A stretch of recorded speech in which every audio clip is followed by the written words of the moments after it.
యోహాను రాసినటువంటి మొదటి పత్రిక ద్వారా ఈరోజు కొన్ని లేఖన భాగాలు మనం ధ్యానం చేద్దాం. గడిచినటువంటి దినాల్లో మనము యోహాను రాసినటువంటి 2వ పత్రికను 3వ పత్రికను కూడా ధ్యానం చేశాము. ఫిలోమోను, యూద, తెస్సలోనిక 2 పత్రికలు మనం అన్ని ధ్యానం చేస్తూ వస్తున్నాం. ప్రతి పత్రికలో ఎన్నో ఆత్మీయ పాఠాలు ఉన్నాయి. ప్రతి పత్రిక మన జీవితంలో, క్రైస్తవ విశ్వాస జీవితంలో కావాల్సినటువంటి మరి పునాది విషయాలు, ఫౌండేషనల్ థింగ్స్ ఉన్నాయి. మన యొక్క ఆత్మీయ సంగతిలో నేర్చుకోగలుగుతున్నాం. అయితే ఈ పత్రిక చాలా భిన్నమైనది. మొదటి యోహాను పత్రిక చాలా భిన్నమైనటువంటి పత్రికగా లోతైనటువంటి విషయాలు యోహాను రాస్తున్నాడు. యోహాను యేసుక్రీస్తు యొక్క అత్యంత ప్రియమైనటువంటి శిష్యుడిగా, క్రీస్తు రొమ్మున ఆనుకున్న శిష్యుడిగా, యేసుక్రీస్తు ప్రభు వారితో మరి ఆ యొక్క పరిచర్య ప్రయాణంలో 3.5 సంవత్సరాల పరిచర్య ప్రయాణంలో దగ్గరగా ఉండి గమనించినటువంటి శిష్యుడిగా మనం గమనించగలం. అందుకే ఈ యొక్క పత్రికలో రాస్తున్నాడు మొదటి అధ్యాయంలో జీవవాక్యమును గూర్చినది అనే మాటతో ప్రారంభిస్తున్నాడు. జీవవాక్యమును గూర్చినది. దేవుని యొక్క వాక్యం జీవించేది. ఎందుకంటే వాక్యమే యేసుక్రీస్తు ప్రభువారు. ఆయన సజీవుడు, ఆయన జీవిస్తున్న దేవుడు, ఆయన ఎల్లకాలం జీవించేవాడు. అల్ఫా ఒమేగా అయినటువంటి యేసుక్రీస్తు ప్రభువారు. ఆ యొక్క జీవ వాక్యం ఈరోజు మన చేతుల్లో ఉంది. ఈ వాక్యం మనం చదువుతున్నాము అంటేనే మనము జీవించేటువంటి క్రీస్తును మనము గ్రహిస్తున్నామని అర్థం. జీవించగలుగుతున్నటువంటి ఆత్మీయ సమృద్ధి మనకు దొరుకుతుంది ఈ యొక్క మాటల్లో. అందుకే మరి యోహాను తన అనుభవాలు రాస్తున్నాడు. రాయడమే జీవవాక్యమును గురించి రాస్తున్నాను అనేటువంటి విషయాన్ని సంబోధిస్తున్నాడు.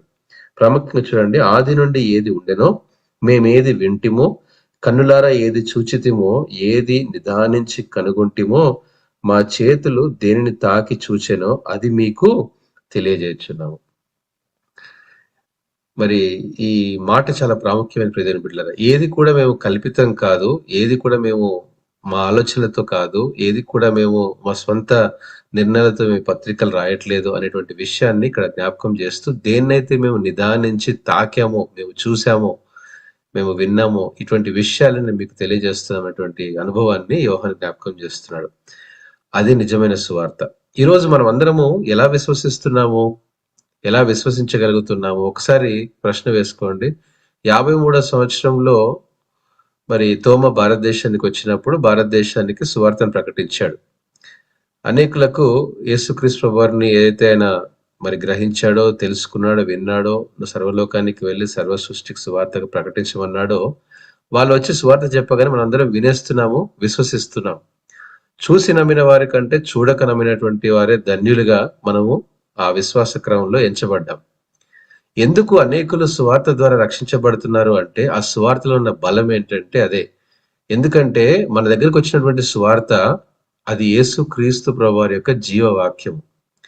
మన దగ్గరకు వచ్చిన సువార్త మనల్ని రక్షించేదిగా ఉంది. మనకు వచ్చినటువంటి సువార్త నేరుగా క్రీస్తు యొక్క మరి తన జీవితంలో నుంచి మనకు అనుభవాలన్నీ కూడా పత్రికల ద్వారా మన చేతుల్లోనికి వచ్చాయి. ఈ వాక్యం రోజు చదివేటువంటి వారికి ఈ రోజు వారి హృదయాలు తెరవబడతాయి, ఆత్మీయ స్థితి తెరవబడుతుంది. వారి యొక్క మరి పాపపు స్థితి వారిని క్రీస్తు దగ్గరికి తీసుకొని వచ్చి క్షమాపణ వైపు నడిపించేదిగా ఉంది. అందుకే యోహాను ఈ పత్రికలు రాస్తున్నప్పుడు అనేక పత్రికలు కానీ స్వార్థలు కానీ ఇవన్నీ కూడా యేసుక్రీస్తును వారు స్వతహాగా వారు గమనించి, నేర్చుకొని, గ్రహించి పత్రికలు రాస్తున్నారు. అందుకే ఈ పత్రికలు చాలా పవర్ఫుల్. కానీ 3 పత్రికలు ఉన్నాయి. ఏవంటే మత్తయి, మార్కు, లూకా. ఈ ముగ్గురు యేసుప్రభు యొక్క శిష్యులు కాదు. యేసుప్రభు వారు ఉన్నటువంటి సమయంలో వారు యేసుప్రభుని వెంబడించినటువంటి వారు కూడా కానే కాదు. అయినప్పటికీ వారిని సినాప్టిక్ గాస్పల్స్ అంటారు. అంటే వాళ్ళు విన్న సంగతుల్ని రాశారు. కానీ యోహాను మాత్రము నిదానించి, తాకి, మేము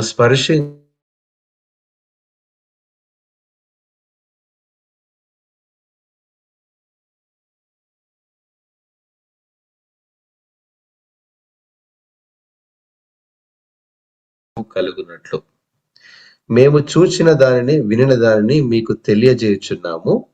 మన సహవాసం అయితే తండ్రితో కూడాను, ఆయన కుమారుడైన యేసుక్రీస్తుతో కూడాను ఉన్నది. మన సంతోషము పరిపూర్ణమవుటకై మేము ఈ సంగతులను వ్రాయిచున్నాము. ఎందుకు అండి అంటే మన సంతోషం పరిపూర్ణం అవ్వాలని. మరి కంప్లీట్నెస్ ఇన్ జాయ్. దేవుని యొక్క వాక్యంలో మనము నిదానించి, ధ్యానించి దాన్ని ధ్యానం చేస్తున్నప్పుడు ఆత్మీయ సంతృప్తి. ఆత్మీయ స్థితిలో సంపూర్ణత, పరిపూర్ణత వైపు వెళ్తాము. మహిమగా ఎత్తబడేటువంటి ఒక రోజు కోసం మనందరం సిద్ధపడుతున్నాం కాబట్టి ఈ వాక్యం మనల్ని బలపరిచేదిగా ఉంది అనేటువంటి విషయాన్ని యోహాను జ్ఞాపకం చేస్తున్నాడు. ప్రాముఖ్యంగా ఈ 5 నుంచి 10 వచనాలు మనకి మరి లేఖన భాగాలు ఏమని రాయబడిందంటే, మేము ఆయన వలన విని మీకు ప్రకటించే వర్తమానం ఏమనగా దేవుడు వెలుగై ఉన్నాడు. ఇక్కడ ఈ సంబోధించేటువంటి పదజాలంలో చాలా లోతైనటువంటి విషయాలు ఉన్నాయి. థియోలాజికల్ గా అంటే మరి సిద్ధాంతపరంగా గాని వాక్యానుసారంగా గమనిస్తున్నప్పుడు కొన్ని పదజాలం చాలా లోతైనటువంటి విషయాలు తెలియజేస్తుంది. మొదటి వచనంలో మనం చదువుకున్నట్లు జీవవాక్యము అనేటువంటి మాట రాస్తున్నాడు. తర్వాత మరి విశ్వాసములో పరిపూర్ణం అవ్వాలి అనేటువంటి విషయాన్ని మరి మనం చాలా లోతుగా గమనించగలం. కానీ 5వ వచనంలో యేసుక్రీస్తు ప్రభువారిని జ్ఞాపకం చేస్తూ అంటాడు, దేవుడు వెలుగై ఉన్నాడు అనేటువంటి విషయాన్ని జ్ఞాపకం చేస్తాడు. యోహాను సువార్తలు రాస్తున్నప్పుడు దేవుడు ఆత్మ అయి ఉన్నాడు అని రాస్తాడు. అంటే దేవుని యొక్క డిఫరెంట్ అట్రిబ్యూట్స్ అన్నమాట. ఇక్కడ దేవుడు వెలుగై ఉన్నాడు అంటే దేవునికి ఒక రూపము లేదు, దేవునికి ఒక మరి మానవులుగా ఉంచేటువంటి మరి ఒక థాట్ ప్రాసెస్ ఒక మనిషి స్ట్రక్చర్ లో లేడు, ఆయన వెలుగుగా ఉన్నటువంటి వాడుగా అని పరిగణించబడుతున్నాడు. నరావతారిగా ఈ లోకానికి వచ్చాడు, శరీరధారిగా ఈ లోకానికి వచ్చాడు అని యోహాను సువార్త మొదటి అధ్యాయంలో మనం గమనించగలం. అంటే ఆయన ఒరిజినల్ ఫామ్ ఏంటండి అంటే దేవుడు వెలుగులో ఉన్నాడు. గాడ్ ఈజ్ లైట్ అంటే అర్థం ఏంటంటే ఆయనలో చీకటి ఎంత మాత్రమును లేదు.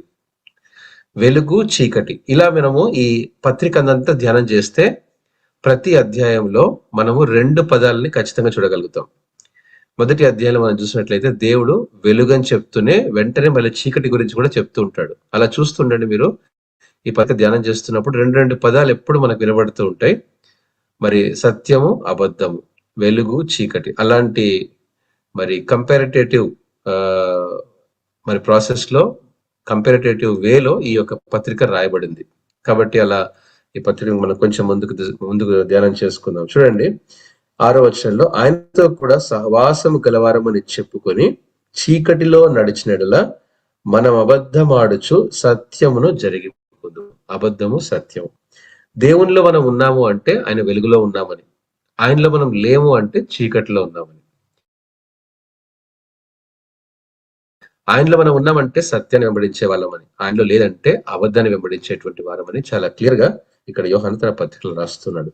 అయితే ఆయన వెలుగులోనున్న ప్రకారము మనమును వెలుగులో నడిచినట్లా మనము అన్యోన్య సహవాసము గలవారమై ఉందము.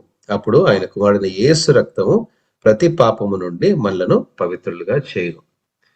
ఇక్కడ ఈ వచనము మనము చాలాసార్లు చదివాం ఈ వాక్య భాగాన్ని. కానీ ఈ వచనంలో చాలా కండిషనల్ గా ఒక మాట రాయబడి ఉంది. మనము యేసుక్రీస్తు ప్రభువారి చేత పాపములు క్షమించబడి మన పాపాలని ఆయన రక్తము చేత మనము కడగబడేటువంటి స్థితిలోనికి ఎప్పుడు రాగలుగుతాము అంటే ఆయన వెలుగులో ఉన్నటువంటి ప్రకారం మాత్రమే. ఇక్కడ చూడండి, దేవుడు మీ పాపాలని క్షమించేశాడు అని చెప్పడము చాలా సులువుగా ఉంటుంది ఆ మాట వినడానికి. కానీ వాస్తవానికి దాని కండిషన్ ఏంటంటే ముందు ఆయన వెలుగులోకి నువ్వు రాగలిగితేనే నీ పాపాలు క్షమించబడతాయి.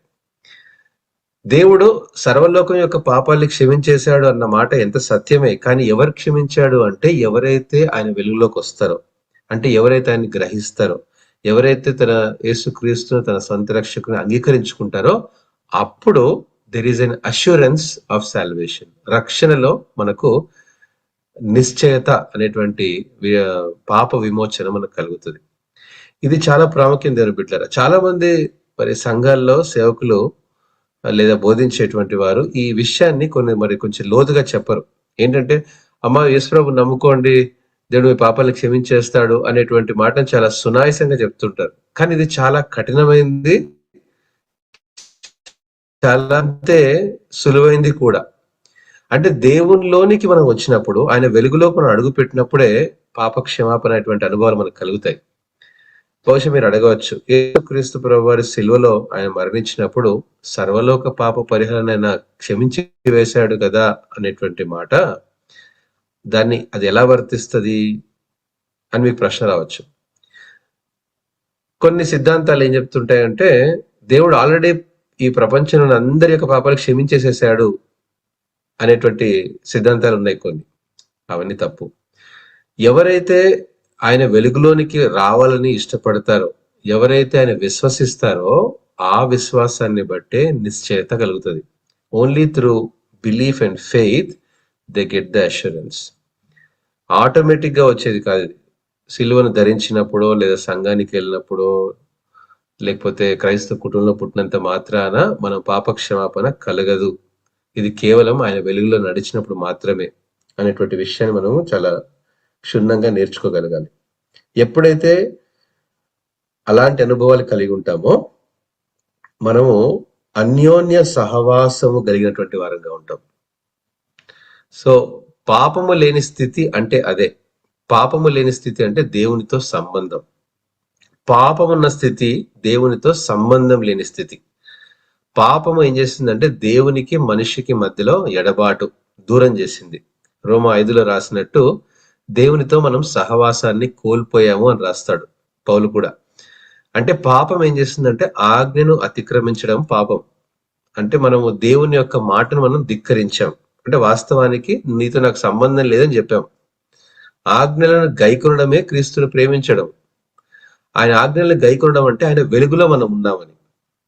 ఆయన ప్రేమిస్తున్నామంటే ఆయనతో మనం సహవాసం కలిగినటువంటి వారంగా ఉన్నామని. ఆయనతో సహవాసమే పాపము లేని స్థితిని జ్ఞాపకం చేస్తుంది. మనం పాపంలో ఉన్నాము అంటే దేవునితో మనకు సంబంధం లేదు అని అర్థం, లేదా దేవునికి మనం దూరంగా వెళ్ళిపోయాము అనే స్థితి. కాబట్టి ఈరోజు ఈ యొక్క ఆత్మీయ అర్థాలు మనం చాలా జాగ్రత్తగా గమనించుకొని, పాపము ఉన్నది అంటే అక్కడ అబద్ధం ఉన్నది అని అర్థం. పాపం ఉంది అంటే అక్కడ దేవునితో సంబంధం లేని స్థితిలోని జ్ఞాపకం చేస్తుంది. దేవుని యొక్క వెలుగులో ఉన్నాము అంటే దేవునితో సహవాసం కలిగి ఉన్నామని. ఆయనతో సహవాసం కలిగి ఉన్నాము అంటే ఆయన మన పాపాలని ఆయన క్షమించి తన రక్తము చేత కడిగి వేసిన స్థితిని జ్ఞాపకం చేస్తుంది. అంతేకాదు తనతో ఉన్నటువంటి సహవాసమే మనల్ని సత్యం వైపు నడిపించేదిగా ఉందని గమనించాలి. కాబట్టి ఈరోజు ఈ ఆత్మీయ లోతైనటువంటి విషయాలు మీరు అందరూ గ్రహించగలుగుతారని నేను ఆశిస్తున్నాను. ప్రత్యేకంగా మనం 8, 9, 10 వచనాలు మనం చూసినట్లయితే, పాపము లేదని గనక ఎవరైనా చెప్తే మనల్ని మనమే మోసం చేసుకుంటున్నాము అని అంటాడు. ఎందుకు ఈ విషయాన్ని మరి స్పష్టంగా కొంచెం ధ్యానం చేసుకుందాం. ప్రతి మనిషికి డిఫరెంట్ టైప్ ఆఫ్ పాప సందర్భాలు ఉంటాయి. ఎలా అంటే పాపము లేదా తప్పిదములు, ఇలా రకరకాల మరి భావాలు ఇచ్చేటువంటి మాటలు ఉంటాయి. మీకు ఎప్పుడైనా ప్రశ్న వచ్చిందా ఏంటంటే, నేను ఎప్పుడు ఏ తప్పు చేయలేదు చిన్నప్పటి నుంచి, అయినా నన్ను పాపాలు ఒప్పుకోండి అని పాస్టర్ గారు సంఘంలో చెప్తూ ఉంటారు అని మీకు ఎప్పుడైనా అలా మీకు భావన కలిగిందంటారా? రకరకాల భావాలు ఉంటాయి. ఏంటంటే కొందరు ఉంటారు, మనం ఎవరికైనా సువార్త చెప్తే వాళ్ళు అంటారు, ఏంటి ఎప్పుడు మీరు మమ్మల్ని పాపులుగా పరిగణిస్తారేంటి, మేమంతా చాలా నమ్మకంగా ఉన్నాం, కుటుంబం చాలా నమ్మకమైన కుటుంబము, మేము చిన్నప్పటి నుంచి కూడా ఎప్పుడూ తప్పులు చేయలేదు, మేము చాలా మరి నిష్ఠగా ఉండగలిగినాము అని చెప్తూ ఉంటారు అలా. అయితే పాపము అనేటువంటి విషయాన్ని బైబిల్ స్పష్టంగా జ్ఞాపకం చేస్తుంది. ఏంటంటే సిన్, పాపము అంటే సిన్. పాపము స్వభావ సంబంధమైంది. పాపము ఆది అదాము నుండి ప్రారంభమై మానవుని జీవితంలోనికి స్వభావ సంబంధమైనటువంటి దిశగా సంక్రమిస్తూ వచ్చింది. స్వభావము అనేటువంటి మాటలోనే ఉంది పాపం. అంటే ఒక భర్త భార్య యొక్క కలయిక ద్వారా బిడ్డలు పుడితే వారిలో పాపం వచ్చింది అనడము ఈ పద్ధతిలో అది తప్పు, 100కి 100 మార్లు తప్పు. అయితే వాస్తవానికి ఏం చెప్పాలి అంటే, మన యొక్క పితరుల యొక్క స్వభావాల్లో నుంచి వచ్చింది పాపం అని చెప్పగలగాలి. అంటే ఇది శరీర సంబంధమైనటువంటి మాటలతో జోడించడంలో కంటే మన యొక్క జీవన విధానంలో పాపము సంక్రమించింది మనుషుల యొక్క జీవితంలోనికి అని మనము దాన్ని మరి తేటగా చెప్పగలం. ఎలా అంటే ఆదాము ఎప్పుడైతే మరి పాపమునకు మరి పరిగణించబడ్డాడో, అంటే దేవుని యొక్క ఆజ్ఞకు విధేయుడు కాలేకపోయాడో, ఆదాము అవ్వ ద్వారా వచ్చినటువంటి సంతానం అంతా కూడా ఎవరు కూడా దేవునికి నీతిమంతులుగా ఎంచబడలేదు. అయితే ఆయా సందర్భాలలో వారి యొక్క ప్రవర్తన బట్టి దేవుని దగ్గరికి వచ్చి వారు క్షమాపణ పొందుకున్నటువంటి సందర్భాలలో వారు బలిని అర్పించి మరలా దేవునితో సమాధాన పరుచుకున్నారు. కాబట్టి వారు నీతిమంతులుగా విశ్వాసులుగా ఎంచబడుతూ వచ్చారు. అబ్రహాము గాని, లోతు గాని అందరూ నీతిమంతులు అని ఎంచబడ్డారు. అయితే పాపము అంటే ఏంటంటే అది పాపము స్వభావ సంబంధమైన గుర్తుపెట్టుకోవాలి. రెండవది ఉంది ఏంటంటే మరి తప్పిదములు అనేటువంటి మాట మనం చూస్తుంటాం. యతిక్రమ క్రియలు, మన యతిక్రమ క్రియలు అనేటువంటి పదం కూడా మనం బైబిల్లో మనం చూస్తుంటాం. ఇది పాప స్వభావం వల్ల వచ్చేటువంటి కార్యాలు. అంటే ఒక వ్యక్తి పాపములో ఉన్నాడు అంటే అతడు చేసేటువంటి కొన్ని అహేతుకమైనటువంటి పనులనే యతిక్రమ క్రియలు అనేటువంటి పదజాలం మనం వాడుతుంటాం. సో కాబట్టి మరి ట్రెస్ పాసెస్, సిన్ ఆర్ ట్రెస్ పాసెస్, ఈ రెండు పదాలు మనము గమనించగలం. అయితే ఎప్పుడైతే ఈ మనిషి పాప స్వభావంలో ఉంటాడో ఇక పాపం చేయడానికి చాలా సులువుగా అవకాశాలు ఉంటాయి, మార్గాలు ఉంటాయి. మూడోది ఏంటంటే ఈ యొక్క వికెండ్నెస్ అనేటువంటి పదం మనం వాడతారు బైబిల్లో అనేక సార్లు. వికెండ్నెస్ అంటే మరి దేవునికి అయోగ్యమైనటువంటి స్థితి, అంతేకాదు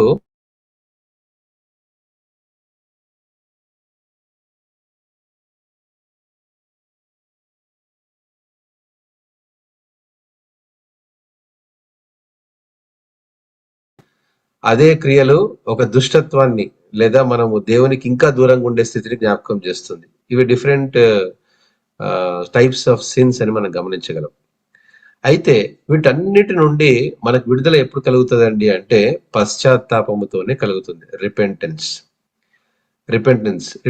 కి మనం ఏ బలి అర్పణలు అర్పించాల్సిన అవసరం లేదు, హోమాలు చేయాల్సిన అవసరం లేదు, నైవేద్యాలు అర్పించాల్సిన అవసరం లేదు, బలిపీఠాలు కట్టాల్సిన అవసరం లేదు. ఇప్పుడు కేవలము యేసుక్రీస్తు ప్రభువారి దగ్గరికి వచ్చి నన్ను క్షమించు అనేటువంటి మాట మనం మాట్లాడగలిగితే ఆ క్షమాపణ అనేటువంటి మాట నిజంగా మన హృదయంలో నుంచి దేవుని సన్నిధికి చేరగలిగితే అది మనల్ని క్షమాపణ వైపు తీసుకొని వెళ్తుంది. అంటే రిపెంటెన్స్, పాప క్షమాపణ వైపు తీసుకొని వెళ్తుంది. చాలా సులువైనటువంటిది, అంతే కష్టమైంది కూడా. ఎందుకంటే ఒప్పుకోవడం చాలా కష్టం. ఎందుకంటే కొందరు ఉంటారు, మనము పాపము లేని వారమని చెప్పుకునే ఎడల మనల్ని మనమే మోసపుచ్చుకుందాము, మరియు మనలో సత్యం అనేటువంటిది ఉండదు. సత్యం ఎప్పుడు ఉంటది అంటే దేవుని దగ్గర క్షమాపణ అడిగినప్పుడు. ఈరోజు మనము నేర్చుకునేటువంటి జీవిత అన్వయింపులో, లైఫ్ అప్లికేషన్ లో ప్రతి దానికి దేవుని దగ్గర క్షమాపణ అడగడం నేర్చుకోవాలి. క్షమాపణ అనేటువంటిది చాలా అద్భుతమైనటువంటిది, కేవలం క్రైస్తవ విశ్వాసాల్లో మాత్రమే ఉంది. దేవుని దగ్గరికి వెళ్ళి నన్ను క్షమించు అనేటువంటి మాటనే ఈరోజు మన జీవితంలో సత్యాన్ని నిలబెడుతుంది, ప్రేమలో నిలబెడుతుంది, దేవునితో సంబంధాన్ని సరి చేస్తుంది, అంతేకాదు మరలా వెలుగులోకి నడిపిస్తుంది. ఇవన్నీ మనము మన పాపములను ఒప్పుకొనేలా ఆయన నమ్మదగిన వాడు, నీతిమంతుడు కనుక ఆయన మన పాపములను క్షమించి సమస్త దుర్నీతి నుండి మనలను పవిత్రులుగా చేయను. సమస్త దుర్నీతి, చూడండి, సమస్తమైనటువంటి దుర్నీతి నుండి మనల్ని ఏం చేస్తాడంటే పవిత్రతలో తీసుకుని వస్తాడు. పరిశుద్ధతలో ఉంటేనే మనం దేవునితో సంబంధం ఉన్నటువంటి వారం. పరిశుద్ధతనే దేవుణ్ణి చూడగలరు, పరిశుద్ధులే దేవుని చూడగలరు, అంటే దేవునితో సహవాసం చేయగలరు. పరిశుద్ధులే ఆయనకు కావాలి, సత్యంలో ఉన్న వారే ఆయనకు కావాలి. కాబట్టి ఈ యొక్క 100% ఆఫ్ పర్ఫెక్షన్ లోనికి మనం ఎప్పుడు రాగలుగుతాము అంటే ప్రతి దినము క్షమాపణ అటువంటి అనుభవాలు మన జీవితంలో ఉన్నప్పుడు. గత జీవితంలో ఉన్నటువంటి మరి క్షమాపణ కన్నా ముందు ఏవైతే మనము మన జీవితంలో పాప స్వభావం ఉందో అది యేసుక్రీస్తు రక్తంలో కడగబడుతుంది. అంటే అర్థం ఏంటంటే దేవుడు దానికి రుణమాఫీ చేస్తుంటాడు అనమాట. ఈ యొక్క ప్రక్రియ గురించి నేను క్షుణ్ణంగా మీకు ఒకసారి నేను జ్ఞాపకం చేస్తాను, జాగ్రత్తగా గమనించండి ఎలా జరుగుతుంది ఈ ప్రక్రియ. ఒక వ్యక్తి పాప స్వభావంలో జీవిస్తూ ఉన్నప్పుడు బహుశా ఒక 20 సంవత్సరాల తర్వాత అవగాహన వచ్చింది. ఏంటంటే అయ్యో నేను పాప స్వభావంలోనే ఉన్నాను, జన్మతః కర్మతః నేను పాపంలో, నేను స్వభావంలో జీవిస్తూ ఉన్నాను అనేటువంటి ఆలోచన వచ్చింది. రెండోది ఏంటంటే అదే పాప స్వభావంలోనే జీవిస్తూ అనైతికమైనటువంటి కొన్ని క్రియలకు మరి ఆ వ్యక్తి బహుశా శరీర సంబంధమైన విషయాలు కావచ్చు, లేకపోతే ఆత్మ సంబంధమైన విషయంలో దేవునికి దూరంగా ఉన్న స్థితి కావచ్చు, లేకపోతే దేవుడు అంటే లెక్క చేయని స్థితి కావచ్చు, దేవుడు అంటే ఎరగని స్థితి కావచ్చు. ఇలా అనేకమైనటువంటి విషయాల ద్వారా ఆ వ్యక్తి దేవునితో ఎప్పుడు కూడా సంబంధం కలిగి ఉండలేదు. కానీ ఎప్పుడైతే దేవుని తెలుసుకున్నాడో, గ్రహించుకున్నాడో, మరి తన యొక్క దుష్టత్వాన్ని విడిచిపెట్టాలనే ఆలోచన కలిగి ఉన్నాడో దేవుని సన్నిధిలోకి వచ్చి, ప్రభువా నువ్వు నిజమైనటువంటి రక్షకుడు అని నేను గ్రహించగలుగుతున్నాను, నా పాపములు క్షమించు, ఒప్పుకోవాలి, కప్పుకోకుండా ఒప్పుకోవాలి. అంటే ప్రతి పాపాన్ని లిస్ట్ డౌన్ చేసుకొని రాసుకొని ఒక్కొక్కటి దేవుని దగ్గరికి వచ్చి పలానా విషయంలో నేను ఈ రీతిగా ప్రవర్తించాను, ఈ రీతిగా జీవించాను, నన్ను క్షమించు అని చెప్పినప్పుడు ఆ ప్రతి ఒక్కటి దేవుడు దాన్ని క్యాన్సెల్ అంటే స్ట్రైక్ అవుట్ అంటే కడిగివేయడం అంటే తీసివేయడం చేసేస్తూనే ఉంటాడు. అయితే బహుశా మీరు అనవచ్చు ఏంటంటే, పాపాలు క్షమించబడిన తర్వాత మరలా పాపం చేస్తే కూడా క్షమాపణ దొరుకుతుందా? ఈ ప్రశ్నకు కూడా చాలా మంచి సమాధానం ఉంది, బైబిల్లోనే ఉంది ఆల్రెడీ. ఏంటంటే మనం గుర్తుపెట్టుకోవాలి, ఆయన నమ్మదగిన వాడు, నీతిమంతుడే, ఎన్నిసార్లైనా క్షమించగలడు. ఆన్సర్ కరెక్టే, కానీ గుర్తుపెట్టుకోండి, తీర్పు అనేటువంటిది కూడా ఉందని మనం మర్చిపోవద్దు. మన పాపాలు ఎన్నిసార్లు క్షమిస్తాడు? ఎప్పుడు అంటే అది తెలియక చేసినప్పుడు. తెలిసి చేసేటువంటి తప్పులున్నాయి చూసారా, వాటికి తీర్పు ఉందని ఎప్పుడు కూడా మనం మర్చిపోవద్దు. తెలిసి చేసిన పాపానికి అతి భయంకరమైనటువంటి సమస్యలోనికి మన జీవితం వెళ్తుంది. ఆశీర్వాదాలు మన జీవితంలో, నిరీక్షణ వైపు మన జీవితంలో ప్రయాణిస్తూనే, ఒకవేళ దేవుడు ఇవ్వాలనుకున్నటువంటి సమృద్ధి ఇస్తూనే ఉంటాడు, కరెక్టే. కానీ తెలియక చేసినటువంటి పొరపాట్ల వల్ల జరిగేటువంటి పర్యవసనాలు మన జీవితంలో చాలా గంభీరంగా ఉంటాయి. ఆ విషయంలో మనం చాలా జాగ్రత్త కలిగి జీవించగలగాలి. తెలియక పొరపాటు చేస్తే ఖచ్చితంగా దానికి క్షమాపణ దొరుకుతుంది. అది కృప ద్వారా దేవుడు దాన్ని పరిగణిస్తాడు, క్షమిస్తాడు. ఆయన దయ, కృప, ఈ రెండు కూడా మన జీవితంలో ఎప్పుడు ప్రయాణిస్తూ ఉంటాయి. దయకి కృపకు చిన్న డిఫరెన్స్ మీకు చెప్తాను, నేర్చుకోండి ఈ విషయాన్ని. దయ అంటే ఏం చేస్తుంది అంటే మన పాపాలని క్షమించగలిగేటువంటి సామర్థ్యం దానికి ఉంది. కృప ఏం చేస్తుంది అంటే ఇక ఎప్పుడు కూడా ఆ పాపాన్ని నేను జ్ఞాపకం చేసుకోను అనే దిశగా నడిపిస్తుంది కృప. ఇది దయకు కృపకు ఉన్నటువంటి వ్యత్యాసం, ప్రియమైన బిడ్డలారా. ఆయన దయ ద్వారా మనము క్షమించబడతాము, ఆయన కృప ద్వారా మనము ముందు కొనసాగించబడతాము. ఆయన దయ మన జీవితంలో పాత జీవితాన్ని తీసి నవీన స్వభావంలోకి నడిపించేది ఆయన కృప. మన పాత స్థితిని ఆయన ప్రశ్న వేయడు. శిలువ మీద ఉన్న దొంగ దగ్గరికి వచ్చి, ఇంతకాలం నువ్వు ఎక్కడ తిరిగావు, ఏం చేశావు, నాకు అయోగ్యంగా నువ్వు ఇంతకాలం జీవించావే అని ప్రశ్న వేయలేదు. నేడు నీవు నాతో కూడా పరదేశంలో ఉంటావు అనేటువంటి వాగ్దానం ఇచ్చేశాడు. యేసుక్రీస్తు ప్రభు దగ్గర ప్రశ్నలు ఉండవండి, ఎందుకంటే ఆయనకు మన రహస్య జీవితం తెలుసు, మన నడవడి తెలుసు, మన వైఖరి తెలుసు, మన తల వెంట్రుకల లెక్క సైతం ఆయనకు తెలుసు. ఎక్కడెక్కడ ఏం చేశామో తెలుసు, ఎక్కడెక్కడ ఏం చూసామో, ఏమి విన్నామో, ఏం చేశామో ప్రతిదీ కూడా ఆయన దగ్గర లిస్ట్ ఉంది. ఆయన దగ్గరకు వచ్చి మనము యాక్షన్ చేయాల్సిన అవసరం లేదు. ఆయన సన్నిధిలోకి వచ్చి మొర్రపెట్టినప్పుడు, ప్రభా నన్ను క్షమించు, పలానా సందర్భంలో ఏ రీతిగా నేను ప్రవర్తించాను, నన్ను క్షమించు అని చెప్పినప్పుడు ఆయన నమ్మదగిన వాడు, నీతిమంతుడు. నమ్మదగిన వాడు అంటే దట్ ఈస్ ద 100% అష్యూరెన్స్ అనమాట. I have forgiven you. ఈ క్షమాపణ అనేటువంటిది మనం పొందుకోలేకపోతే, ప్రియమైన బిడ్డలారా, మనం ఒక పెద్ద భారాన్ని తల మీద పెట్టుకుని మనం నడుస్తున్నామని, ఒక పెద్ద భయంకరమైన బండరాయిని మోసుకొని తిరుగుతున్నామని. ఒక్కసారి క్షమాపణ అనేటువంటి అనుభవంలో క్రీస్తు దగ్గర క్షమాపణ పొందుకొని చూడండి, ఎంతటి భయంకరమైనటువంటి దుర్మార్గుడైనప్పటికీ కూడా నిజమైనటువంటి పరిపూర్ణమైనటువంటి సంతోషాన్ని చూడగలడు. అది దేవునితో ఉన్న సహవాసం. అలాంటి విషయాన్ని ఇక్కడ యోహాను జ్ఞాపకం చేస్తున్నాడు. అందుకే 2వ అధ్యాయంలో అంటాడు, మీరు పాపము చేయకుండాటకై ఈ సంగతులన్నీ నేను మీకు చెప్తున్నాను. పాపం చేయొద్దు, ఎందుకంటే పాపం చేయడం వల్ల ఏమవుతుందంటే దేవునితో మీరు సంబంధాన్ని కోల్పోతారు. పాపం చేయడం వల్ల ఏమవుతుంది, చీకట్లో ఉంటారు. పాపం చేయడం వల్ల మీరు అబద్ధం వైపు జీవిస్తూ ఉంటారు. సో అలాంటి భారాన్ని మీరు అలాంటి భారభరితమైన జీవితాన్ని జీవించకండి, నిజమైన వెలుగులోనికి రండి అనేటువంటి అనుభవాలు జ్ఞాపకం చేస్తున్నాడు. ఎందుకంటే ఇదే వచనంలో అంటాడు, 2వ అధ్యాయము 1వ వచనంలో అంటాడు, ఎవడైనాను పాపము చేసినట్లా నీతిమంతుడైన యేసు క్రీస్తు అను ఉత్తరవాది తండ్రి యొద్ద మనకున్నాడు. ఈ విషయాన్ని జాగ్రత్తగా గమనించాలి. ఏంటంటే ఒకవేళ తెలియక చేసినటువంటి పాపాల గురించి మాట్లాడుతున్నాడు. తెలియక ఏదైనా పొరపాటు చేస్తే, ఒకవేళ తెలిసి చేసినా కూడా బహుశా ఒక 5 days క్రితం ఒక తెలిసినటువంటి పాపం నువ్వు చేయగలిగావు. ఇప్పుడు దానికి క్షమాపణ దొరుకుతుందా అంటే, ఈరోజు సజీవుల లెక్కలో నువ్వు ఉన్నావు అంటే కేవలం దేవుని కృప అని గుర్తుపెట్టుకొని, అది గుర్తొచ్చినప్పుడు దేవుని సన్నిధిలో మోకరించి ప్రభా నన్ను క్షమించు అన్నప్పుడు మనకు ఒక ఉత్తరవాది ఉన్నాడు. We have an advocate. ఆయన ఏం చేస్తున్నాడంటే మన మీద పడవలసినటువంటి శిక్షను, మన మీద పడవలసినటువంటి ప్రతి ఒక్క నిందను, అవమానాన్ని ఆయన భరించి మన పక్షమున ఆయన విజ్ఞాపన చేస్తున్నాడు. ఏమంటున్నాడంటే, నాకు తెలుసులే ఈ వ్యక్తి గురించి, మంచోడులే, పర్లేదులే, క్షమించేద్దాము అనేటువంటి ఒక అడ్వకేట్ మన మధ్యలో ఉన్నాడు. ప్రియమైన బిడ్డలారా, ఈ రోజు మనం సజీవ లెక్కలో ఉన్నాము అంటే దేవుని యొక్క కృపనే, అంతే. మనం ఏదో మంచోళ్ళమో, మనం ఏదో 100% నీతిమంతులం అని కానే కాదు. మనలో 99% మనలో మంచితనం లేకపోయినా ప్రతి దినము దేవుని యొక్క కృప, ఆయన దయ మనల్ని క్షమిస్తూ, ఆయన కృప మనల్ని భద్రపరుస్తూనే ఉంది. ఈరోజు ఈ మాటను వినగలుగుతున్నావు అంటే దేవుడు నిన్ను ఎంతగా ప్రేమిస్తున్నాడో ఒకసారి నువ్వు ఆలోచించి చూడు. నీ స్వభావం తెలుసు, నీ నడవడి నీకు తెలుసు. ఒకసారి అద్దంలో చూసుకున్నప్పుడు మనం ఏంటో మనకు తెలిసిపోతుంది. ఒక్కసారి 2 నిమిషాలు కళ్ళు మూసుకుంటే మనం ఎవరో మనకు బాగా తెలుసు. దేవుడికి మనకంటే ఎక్కువ తెలుసు మన గురించి. మన బయోడేటా మొత్తం ఆయన దగ్గరే ఉంది. మన తల వెంట్రుకల లెక్క సైతం ఆయనకు తెలుసు. అంటే అదే ఏంటంటే మనం ఏం చేస్తాము, ఏం చేయబోతున్నాం కూడా ఆయనకు తెలుసు. మనం అలాంటి వారం అయినప్పటికీ కూడా ఆయన మనల్ని ప్రేమించాడు.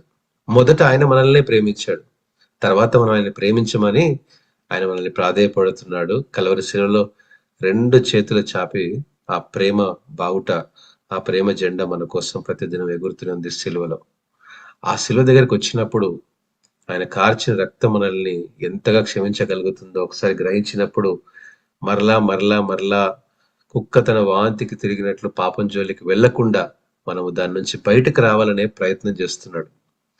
రక్షించబడిన దినం మొదలుకొని మనము ఈ లోకాన్ని విడిచిపెట్టే దినమైనా లేదా మహిమగా ఎత్తబడే దినమైనా ఆ రోజు వరకు దేవుడు మనల్ని ప్రతిదినం భద్రపరుస్తున్నాడు, కావలి కంచె వేస్తున్నాడు, అగ్ని కంచె వేస్తున్నాడు. ఎందుకంటే మనము సంపూర్ణతలోనికి రావాలని, పరిపూర్ణతలోనికి రావాలి. అంటే ఈ పరిపూర్ణత, ఈ సంపూర్ణత ఏంటంటే దేవుణ్ణి ఇంకెక్కువగా తెలుసుకోవాలి, దేవునితో ఇంకెక్కువ సంబంధం కలిగి ఉండాలి, ఆయన ఇంకా ఎక్కువగా గ్రహించుకోవాలి, ఆయనతో ఇంకెక్కువ మనం మమేకం అవ్వాలనేటువంటి అనుభవాలు, ఆయనతో ఇంకా ఎక్కువ సన్నిహిత్యం, ఆయనతో మనం మాట్లాడాలి, ఆయన స్వరం మనం వినగలగాలి. ఇవన్నీ అనుభవాలు కావాలి ప్రియమైన బిడ్డలారా. ఎంత లోతుగా ఆయనతో మనం సంబంధం కలిగి ఉంటామో అంత లోతైనటువంటి పరిపూర్ణత మనకు వస్తుంది. మనము ముందు చదువుకుంటున్న అధ్యాయంలో యోహాను ఏమని రాస్తున్నాడు, మనం విశ్వాసంలో, మనము సహవాసంలో పరిపూర్ణతలోనికి రావడానికే ఈ పత్రిక రాస్తున్నాను అనేటువంటి అనుభవాన్ని రాయడం ఇక్కడ మనం గమనార్హం. కాబట్టి 2వ వచనంలో, 2వ అధ్యాయం 2వ వచనంలో, ఆయనే మన పాపములకు శాంతికరమై ఉన్నాడు, మన పాపములకు మాత్రమే కాదు సర్వలోకమునకు శాంతికరమై ఉన్నాడు, మరియు మనం ఆయన ఆజ్ఞలను గైకొనెడల దీని వలననే ఆయన ఎరిగున్నామని తెలుసుకుందాము. దేవుని యొక్క ఆజ్ఞలు గైకొన్నాము అంటే ఆయన మనము 100% గ్రహించామని అర్థం.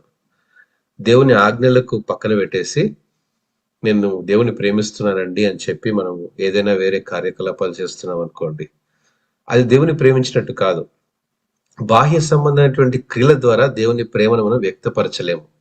అంతరంగంలో దేవుని యొక్క ఆజ్ఞలు పాటించడమే దేవుని ప్రేమించడము అనేటువంటి విషయాన్ని జ్ఞాపకం చేసుకోవాలి. ఎందుకంటే 4వ వచనం అంటాడు, ఆయనను ఎరిగి ఉన్నానని చెప్పుకొనుచు ఆయన ఆజ్ఞలను గైకొనని వాడు అబద్ధికుడు. అందరికి అర్థమవుతుంది కదండి. సో వానిలో సత్యము లేదు అంట. అంటే బాహ్య సంబంధమైనటువంటి క్రియారూపకంగా చూపించేటువంటిది కాదు ప్రేమ. ఆయన ఆజ్ఞలు గైకొంటున్నాము అంటే ఆయన మాటలు వినగలిగి దాని ప్రకారం నడుచుకోవడమే సత్యములో ఉన్నట్టు, అబద్ధము లేనట్టు, వెలుగులో ఉన్నట్టు, చీకటిలో లేనట్టు అని గ్రహించగలగాలి. ఆయన వాక్యము ఎవడు గైకొనునో వానిలో దేవుని ప్రేమ నిజముగా పరిపూర్ణమాయను. ఆయన యందు నిలిచి ఉన్నవాడని చెప్పుకున్నవాడు ఆయన ఎలాగూ నడుచుకునేనో అలాగే తాను నడుచుకున్న బద్ధుడై ఉన్నాడు. మనం ఆయన యందున్నామని దీని వలన తెలుసుకొనిచున్నాం. క్రీస్తులో మనం ఉన్నాము అంటే దేవుడు మనలో ఉన్నాడు అంటే, మనం దేవునితో సహవాసం కలిగి ఉన్నాము అంటే, దేవునితో మనము అన్యోన్య సహవాసంలో మనం ఉన్నామంటే అర్థం ఏంటంటే నిజమైనటువంటి దేవుని యొక్క ప్రేమలో ఆయన వాక్యం మనలో ఉందని, ఆయన వాక్యాన్ని గైకొంటున్నామని, ఆయన వాక్యాన్ని మనం అంగీకరిస్తున్నామని. కాబట్టి దేవుని వాక్యాన్ని చదవడం అనేటువంటిది, చదివి గ్రహించి నేర్చుకొని ధ్యానించడం అనేటువంటిదే నిజమైన క్రీస్తును కలిగి ఉండడం. క్రీస్తును కలిగి ఉన్నాను అనేటువంటిది బాహ్యంగా చూపించేది కాదు. మరలా చెప్తున్నాను, బాహ్యంగా మన ప్రవర్తనతో కాదు, చాలా నెమ్మదిగా ఉంటూ అందరినీ మనం చాలా చక్కగా పలకరిస్తూ ఆత్మీయంగా ఉండడం అనేది మన మంచి లక్షణమే. కానీ అంతరంగంలో క్రీస్తు యొక్క స్వభావం మనలో లేదనుకోండి, అది అబద్ధము లేదా వాళ్ళలో సత్యం ఉండదు అనే విషయాన్ని జ్ఞాపకం చేస్తున్నాడు. కాబట్టి ఈరోజు మనము ఈ లేఖన భాగాలు చూస్తున్నప్పుడు 8వ వచనం చూద్దామండి. క్రొత్త ఆజ్ఞ మీకు రాయిచున్నాను, చీకటి గతించుచున్నది, సత్యమైన వెలుగు ఇప్పుడు ప్రకాశించున్నది కనుక అది ఆయన యందు మీ యందు సత్యమే. వెలుగులో ఉన్నానని చెప్పుకొనుచు తన సహోదరుని ద్వేషించేవాడు ఇప్పటి వరకును చీకటిలోనే ఉన్నాడు. సో ఇది ఒక మంచి ఎగ్జాంపుల్ అన్నమాట. నేను క్రీస్తుని వెంబడించగలుగుతున్నాను అని చెప్పి మనము లోక సంబంధమైన కార్యకలాపాల్లో మనం ఉన్నామనుకోండి. నేను కొంతమందిని చూస్తుంటాను, కొన్నిసార్లు ఇన్స్టాగ్రామ్ లో వాళ్ళ ప్రొఫైల్లో చూస్తుంటాను. వాళ్ళు మంచిగా I'm a God's child, I'm a God's daughter అని పెడతారు. కింద రీల్స్ ఏమో మంచి సినిమా పాటలతో డాన్స్ చేస్తూ ఉంటారు. చాలా బాధ అనిపిస్తుంది. బిడ్డలు కనీసం ఆ పైన పెట్టిన స్టేటస్ లో అన్న నేను గాడ్స్ చైల్డ్ అనో లేకపోతే వాక్యం తీసేస్తే బాగుంటదేమో అన్న ఆలోచన. ఎందుకంటే వాళ్ళు ఎట్లా ఈ రీల్స్ చేయడం మానరు, సినిమా పాటలు డాన్స్ చేయడం మానరు, కనీసం దేవుని నామాన్ని దూషించబడకుండా ఉంటదేమో అని అనిపిస్తుంది నాకు అప్పుడప్పుడు. ఒకరోజు ఒక సహోదరిని అడిగాను నేను, ఒక అట్లీస్ట్ ఒక యంగ్ బిడ్డని అడుగుతాను, అసలు వాళ్ళ మనసులో ఏముంటది, ఇలా సినిమా పాటలు డాన్స్లు వేస్తూ వీడియోలు పెడుతున్నారు, పైన ఏమో మంచి వాక్యం పెట్టారు, యేసు ప్రభుతో పక్కనే కూర్చున్నట్టు మంచి ఒక ఏలో మంచి ఇమేజ్ పెట్టారు వాట్సాప్ స్టేటస్ లో. అడిగాను, అమ్మ ఎందుకు ఇట్లా పాట పెట్టి ఎందుకు ఇలా మీరు రీల్ చేస్తున్నారంటే, అది ఉట్టి పాట అన్నా, జస్ట్ పాటని పాటలాగా చూడండి, మీరు ఎందుకు ఇలా మమ్మల్ని ఇబ్బంది పెడతారు అని నాకే రివర్స్ చెప్పడం జరిగింది. కాబట్టి ప్రియమైన బిడ్డలారా, నేను అంటాను, మనలో సత్యం ఉంది అంటే, మనలో దేవుని ప్రేమ ఉంది అంటే, మనకు బయట కనిపించేటువంటి ప్రవర్తన విషయంలో కూడా చాలా జాగ్రత్త కలిగి జీవించాలి. లోపల దేవుని ప్రేమిస్తున్నానని చెప్పి బయట మనము సహోదరుని ద్వేషిస్తున్నాము అంటే, లోపల నేను క్రైస్తవ విశ్వాసిని అని చెప్పుకుంటూ బయట లోక సంబంధమైన కార్యకలాపాలు నా జీవితంలో ఉన్నాయి అంటే మనలో సత్యము లేనట్టే. అంతే, మనం ఇంకా చీకటిలోనే ఉన్నామని ఇక్కడ రాయబడింది కదండి. ఇప్పటి వరకును చీకటిలోనే ఉన్నారు వాళ్ళు, వెలుగులో ఉన్నామని జస్ట్ భ్రమపడుతున్నారు అంతే. విశ్వాసులమని జస్ట్ నామకార్థంగా బయటకు కనిపిస్తుంది అది. సో ఈరోజు ఈ వాక్య భాగాలు మనం ధ్యానం చేసుకుంటున్నప్పుడు కొన్ని విషయాలు మనం జాగ్రత్తగా లోతుగా గ్రహించగలిగితే ప్రియమైన బిడ్డలారా, చాలా ఆత్మీయటువంటి అర్థాలు మనం దేవుని వాక్యం ద్వారా తెలుసుకోవచ్చు.